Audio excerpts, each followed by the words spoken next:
actually don't think I've ever been asked that before. My very first business was a modeling agency. I'll let you decide why my buddy and I work at the modeling agency. When you build a business to the size that we were, we hug our agents on the way, and we hug them even harder on the way. Everyone would ask the same question. Thomas, how did you guys do it? And my answer has always been, welcome to the Icons of Real Estate podcast. Really excited about this one today. Sam, you founded Block Realty in 2012. And before we get to that, I want to ask you a question that maybe you're not asking. The other 1,000 interviews that you did before is that I saw an interview that you did back to your university article. It was probably an awkward one, but you said that you talk about having 7 or so miserable failures before you actually got to Big Block. And I think our audience want to hear a few of those. Maybe we're running a few of our failures ourselves and we don't even know, but we all know that there's no one-time lottery winners. So can we get a quick rundown on those and what was the experience around them? yeah, man, that's a great question. And I actually don't think I've ever been asked that before, and still does. My life was just a chain of failed attempts in business, to the point where I remember one time before I started Big Block, I was sitting in my car on the phone with my mom, crying, telling her that I just don't think I'm supposed to be a business person, right? Like, I was defeated. And to me, that's an important lesson for all of us to learn. I have way more failed businesses than I have businesses that work.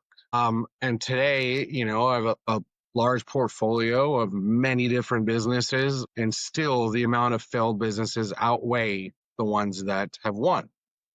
So I think that the lesson there is, if you're against the wall, if you're failing, if you're stuck, if, insert whatever you're feeling, whatever challenge you're having, know that means that you're normal, you're in the right place. And that decision to keep going, maybe try something else, whatever it may be, but most importantly, not quit.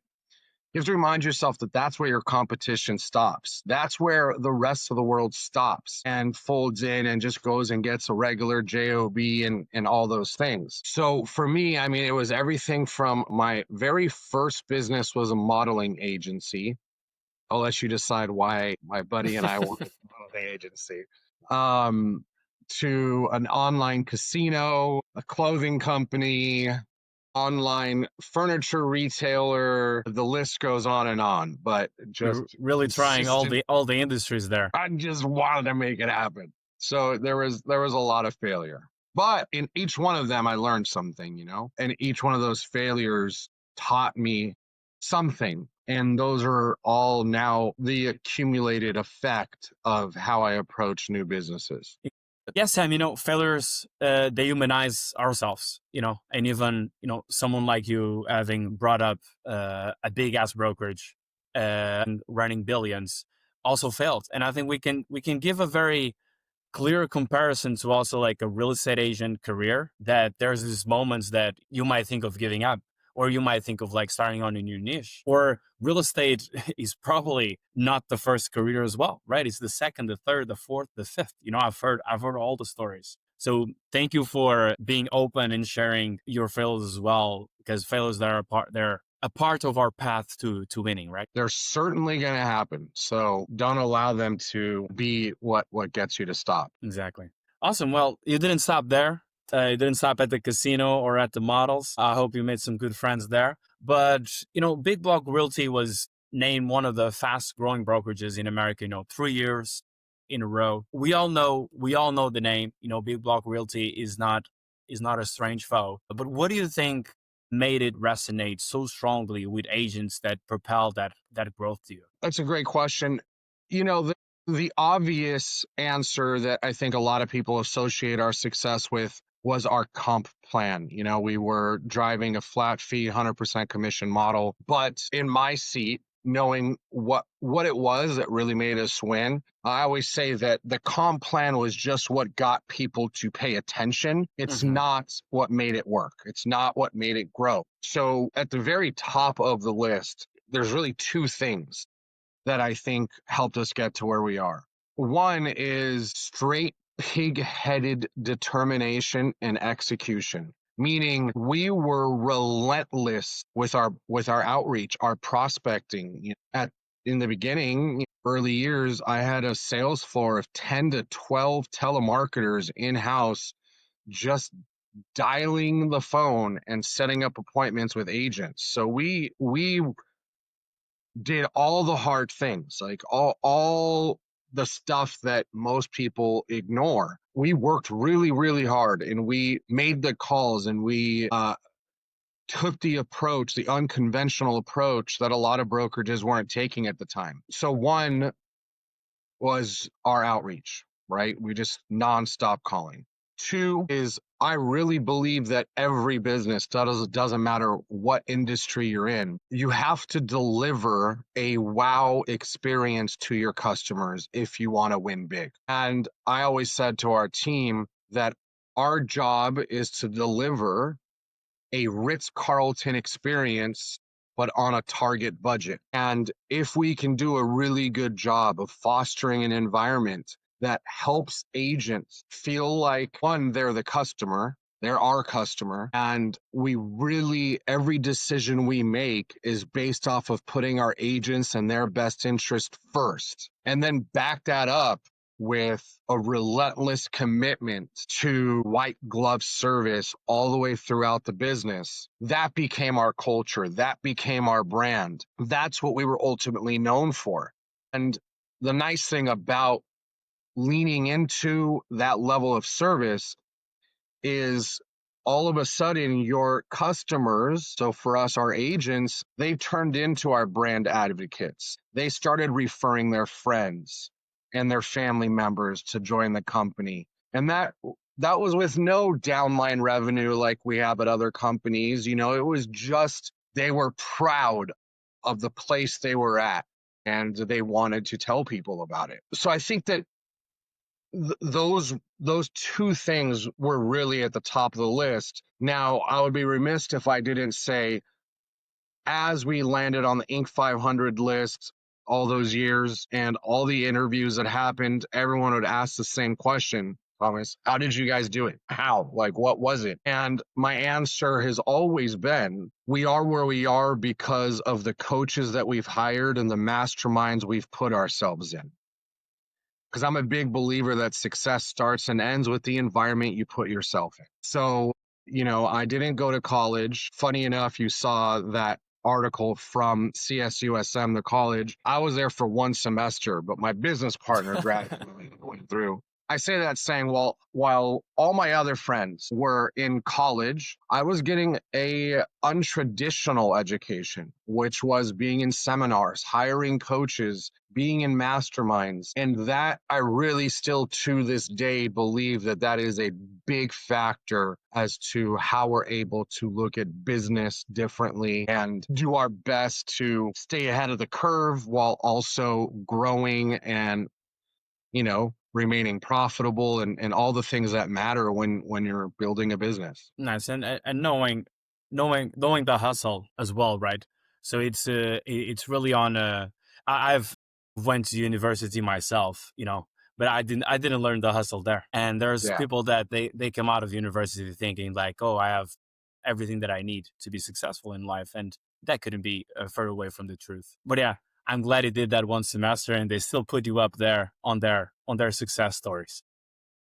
Yeah. But Sam, there you started by saying like kind of the first thing they gave away was, obviously like your comp system, you can earn 100% of your commissions, and you pay as a flat fee. Obviously, for top producing agents, this is great because they sell one house, they pay the fee, they get some money, and then everything else is in their pocket. But I wouldn't say that's the value add, because there are what you probably know better than me, but there are dozens of 100% brokerages out there. So obviously you had to have something else, right? Something else within you, within your vision, and with your entrepreneurial spirit to hold that company together, because it's not just about recruiting agents, it's about retaining them, right? Because everyone Mhm. can sell the dream, not everyone can give. So can you explain a little bit about that? Because I've seen in my real estate ventures, agents being recruited to all types of brokerages out there. Obviously, sometimes it's too much expectations that aren't met. They're always undersold to something that there isn't, but sometimes they're also not quite a fit. Maybe it's not a culture fit. There's all kinds of reasons, but the reason is, that agents are always moving around. So how were you able to sustain that growth and keeping some of them with you? It's a great question. There's a lot there. I'll say, and you touched on this, I very quickly learned that our best recruiting opportunity was other brokerages' broken promises. Hmm. So I was dead set. We were dead set that we weren't going to overpromise and underdeliver. Instead, we asked ourselves, what are the services, the value adds that we are committed to driving at a level 10 status? And we focused on those. We didn't, you didn't come to Big Block if you wanted leads. You didn't come to Big Block if you wanted your own private office. You came to us, we had a buffet of options from training and support and tech and comp plan, but all of it was layered on top with love and support. Because that's what helped us win. It's an unquantifiable business model to Hmm. say that we're going to win because of service. We're going to win because of support, but it works. And there's case study after case study that represent that. So for us, we started to really pivot the way we looked at our operations into a concierge company, meaning everybody on the staff was working for agent concierge. And our job was to consistently be reaching out to our agents and seeing how we could support them best. So, there's a bunch of little things, but I'll give you a story of, I think, how this all really came to life in one example. Our agent concierge team was calling every agent that we had every month. They were getting a phone call just to see how we were, right? They were paying attention to little things. There was an agent that used to come in every week. She would come in, she would print some stuff, she would hang out for a little bit, and then she'd be on her way. 2-3 weeks go by and the agent hadn't come in. And someone on the team recognized that this lady hasn't been in the office for a while. And she reached out to her just to see if she's okay and say, hey, notice you haven't been in. What's going on? Like, is there anything we can do to help? And it just so happened that she had a fire at her house and they were displaced. So we got them like a little care kit, some blankets, and igloo bottles of water, etc. Um, and that really made me proud of the organization we built, because I believe that as a salesperson, as a business owner, our job is to meet our clients where they're at. A lot of people think the opposite. They're expecting the client to meet them where they're at. So if we really understand that our job is to be the driving force of calm, to be the driving force of growth, to be the driving force of service and optionality, then we just put our head down and focus on that. The last thing I'll touch on is agents would leave. We had agents leave all the time. And in the beginning, I used to get my feelings hurt. And my coach at the time, his name was Mike Ferry, he said to me, Sam, you have to remember that you don't own these agents. You just lease them for a temporary period of time. So that resonated with me. And then we developed this new motto internally that we executed on, which was we hug our agents on the way in when they're joining the company, and we hug them even harder on the way out, because we remember what I started with. Our biggest recruiting opportunity is other brokerages' broken promises. So if we give them a great experience when they're leaving us, odds are the brokerage they go to is going to drop the ball. And if we keep that strong relationship, the odds of them coming back to us are a lot greater. So we had a lot of boomerang agents. We had agents that were sold on something else that ultimately did not end up working out for them, and they would come back to us.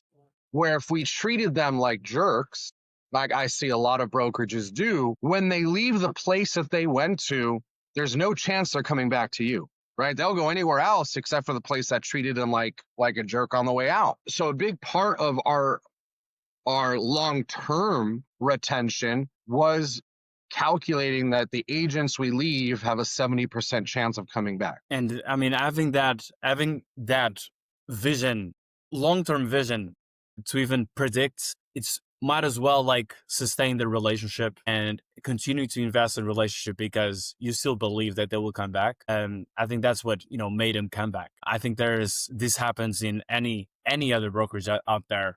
And sometimes people, they do leave with an ego gets involved. There's a few names go out there and obviously there's no one coming back from there. So it's great that you do have that awareness of you're not going to do any broken promise, the other will. So you'll come back. You'll be like, see you in 3 months. Yeah.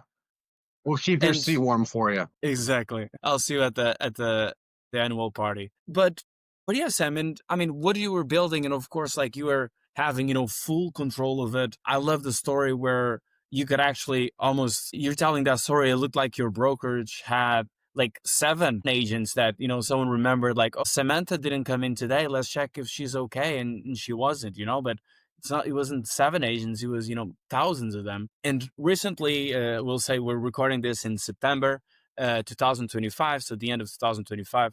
So in the end of 2024, you made a big move. You grabbed your successful baby and you transitioned it into LPT Realty, bringing billions in volume of it, thousands of agents. And, I'm really curious to find out, for starters, what led to that move? And then what does it mean to your own agents of Block Realty? Yeah, there's a lot here, dude. I guess to say like what led to the move is one of my mentors early on taught me that even if you have no interest in selling or doing a partnership, you always take the meetings. You always take the meetings because you'll learn stuff. So when I was asked to meet with Robert Palmer, the CEO of LPT, and learn more, like I took the meeting with zero intentions that I would make a move. I was known as the never cloud-based brokerage guy. Like that was kind of my brand. But when I met Robert, it was the only time or one of the very few times that I met someone that looked at the business the same way as I do, both on the front side, like agent facing and support, and the back side of like how a business, let alone a brokerage, a business should operate, where profitability matters, where, things have to be intentional and, there's always a North Star. And as I really started to learn more about the company, I was like, okay, I like this Robert guy. We're cut from the same cloth. I like their business model, the hybrid comp plan. It makes a lot of sense. I don't think that a lot of agents make a lot of money in rev share, but some do. And now our agents have the optionality if they can stick with the low fee comp structure, or they can do the rev share plan. So as I started to learn more and more about their agent facing value props, always told our agents and told myself that, my job, our job as the leaders of this company is to do the best we can to put you as agents in the best possible position to win.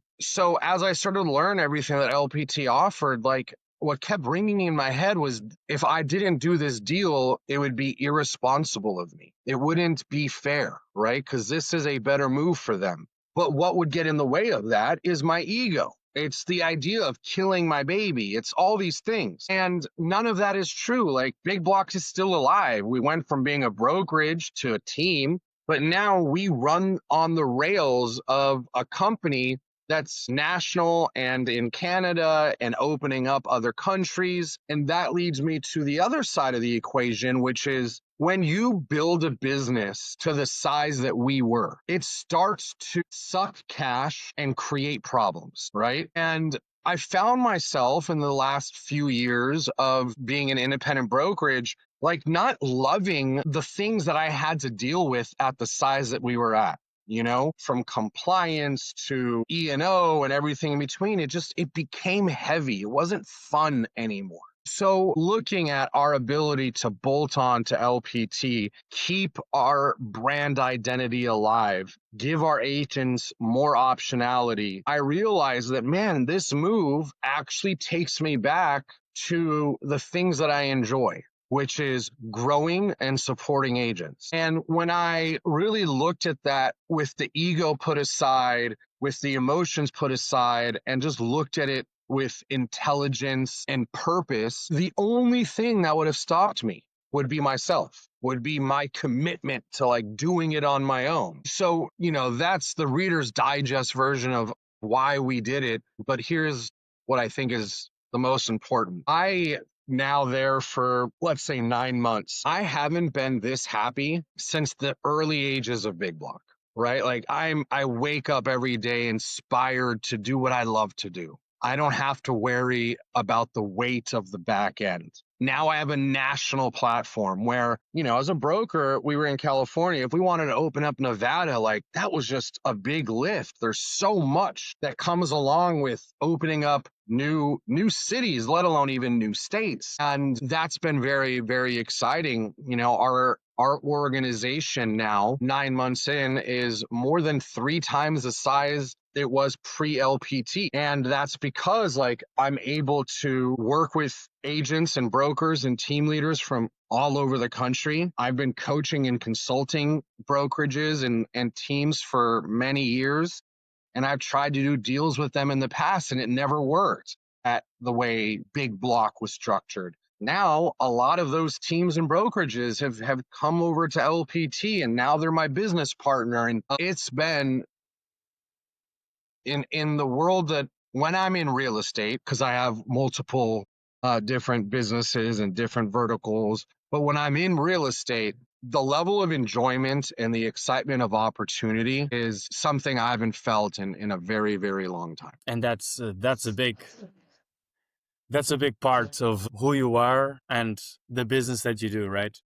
And I do congratulate you, Sam, on the courage that must have. I bet this was not a decision from day to night. I bet you run the numbers. I bet you consulted with everyone that you think it has a brain, and even people go through all of that decision making, and they're afraid of moving forward. So I do congratulate you on that, and I'm super happy that everything is turning out not just, of course, well for your business in terms of the organization growing, but turning out well for the human being inside you, right? Sometimes people Thank you. forget that, behind the visionaries and the action takers, there's actually, a few organs and a lot of blood. So I do congratulate you on that, Sam. That's amazing, an amazing story. I think if we would go deeper on that, that would be like a whole other episode, and I Yeah. bet you'll have some stories to tell.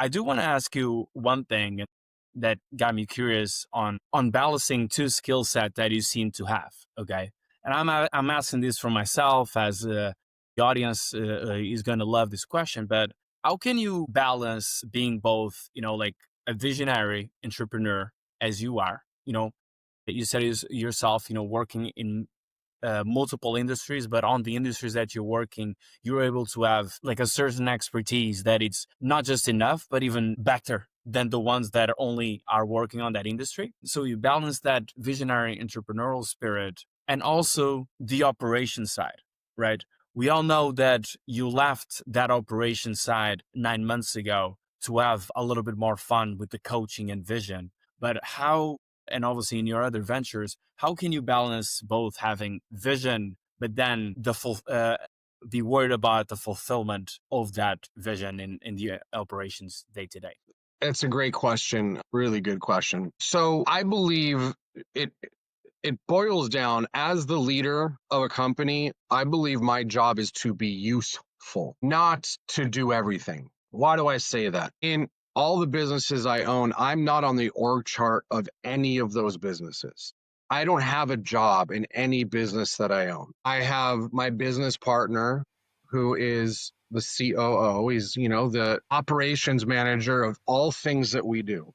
So all the different businesses we own, they have operating partners or operators. And those operators report to Corey, who's the operator of our holding company. And then I get to work with Corey. We meet maybe once a week and review and talk about what needs to be addressed. So what I really started to pay attention to is, if I want to be the most useful to the companies, then I need to put myself in the position where I'm focusing and executing on the things that I'm the best at, the things that I enjoy the most. And remember that there's people that love to do the things that I hate to do, or things that I don't like to do. So for me, it's all about the team, and it's all about understanding that you don't have to be the one that does it all. So now when we get into a new business, it's a lot easier where we're at today, because I already have my operating or management company in place. But it starts by working on removing yourself from the org chart and implanting someone that will be your day-to-day operations manager. And then that gives you the flexibility to start working on growth, either in that business or additional businesses. To kind of what we touched on with the LPT thing, the goal is to be rich and happy. It's not just to be rich or just to be happy. I want both. And to have both, you have to, like you said, think about the organs and the blood behind the person that you see. And for me, that was let me just focus on the things that I like to do, which is build and grow and coach and find opportunity. So the joke internally at the company with my business partner is, Corey, who's the operations guy, is I go out and break things, and he's there to fix them, right? And that's a big part of why we're able to do the things that we do in such large scale. Nice. So it's really like focusing on your genius, allowing yourself to be extended to other people as well, because you can't scale yourself, right? I don't know if one of your companies is a cloning company, but I don't know too much about cloning. I don't think they're there quite yet. I think they tried. So we can't clone ourselves, right? And that's where like delegation comes in. And thank you so much, Sam, for that input. And yeah, I think I'm a little bit closer after this episode to be rich and happy. Not that I'm not rich and happy right now, but I could be a little bit more. And I hope our audience feels the same if they hang on that long. Tell me, Sam, how can people get a hold of you if obviously they want to know more about that Block Realty spirit, or if they want to invest in online casinos or models? Thank you. Instagram is probably the best way. Just shoot me a DM. My Instagram handle is the number TH and then spell out 0. The 9th 0. Or just search my name up on Instagram, shoot me a DM. I manage my DMs myself, so I will always get back to you. Sometimes you end up in like the spam filtered side of things. The social one.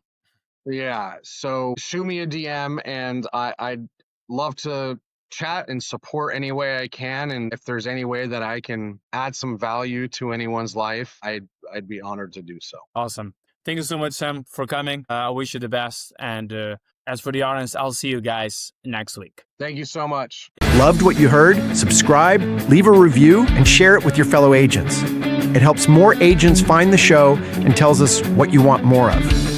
And hey, want to get featured on multiple podcasts like Icons, or even find epic guests for your podcast? Check out The Hub, the ultimate guesting platform in real estate. Link in the description. Catch you next time. Keep crushing it out there.